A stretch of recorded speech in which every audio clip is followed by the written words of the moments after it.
परमात्मने सर्वान्तरात्मने श्रीमद् वेङ्कटेशाय मङ्गलम्।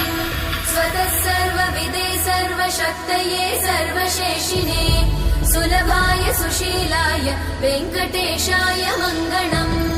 परस्मै ब्रह्मणे पूर्णकामाय परमात्मने प्रयुञ्जे परतत्त्वाय वेङ्कटेशाय मङ्गलम्।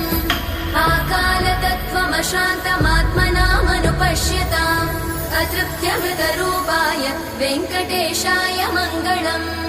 प्रायस्वचरणौ पुंसां शरण्यत्वेन पाणिना कृपया दिशते श्रीमद् वेङ्कटेशाय मङ्गलम्।